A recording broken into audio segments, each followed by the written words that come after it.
Siamo tutti molto orgogliosi di te e che tu rappresenti anche, come dire, al meglio, in modo simbolico, quella che è la terra di Sardegna, quello che è lo spirito, la determinazione e il coraggio. Non solo risultati sportivi straordinari come la prima vittoria di un italiano alla Route du Rhum fra le transoceaniche in solitario più dure, seguita da altri record e vittorie prestigiose. Il progetto Vento di Sardegna è nato per raggiungere obiettivi ulteriori come quello di rappresentare lo spirito di un'isola, la sua storia, i suoi valori, il suo carattere forte, per confrontarsi con l'eccellenza della vela oceanica, dimostrando come si possa primeggiare anche senza gli sponsor faraonici delle multinazionali, facendo affidamento sulla passione, l'innovazione, la creatività e la tenacia.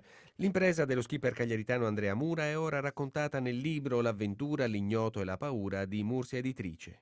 8 mesi per scrivere questo libro con delle memorie indelebili su quanto accaduto, per le forti emozioni, gioie, dolori e tutte le difficoltà per arrivare sulla linea di partenza. Ma dalla preparazione della barca, grazie al mio gruppo di lavoro, alla formalizzazione del budget necessario per gli alti costi di questo progetto e fino alla tensione della partenza e tutti i preparativi per una navigazione in solitario durata 19 giorni, per arrivare poi alla vittoria e il rientro a Cagliari, che è stato memorabile. La prossima impresa a cui vorrei partecipare, per la quale mi sto preparando da diversi mesi, è la All-Star. È una regata leggendaria che si svolge ogni 4 anni e parte dall'Inghilterra, Plymouth, e arriva negli Stati Uniti a Newport, capitale della vela americana. Manca l'appello e la barca è pronta, io sono pronto e vorrei tanto poter mettere un'altra bandiera italiana e sarda su questa grande vittoria.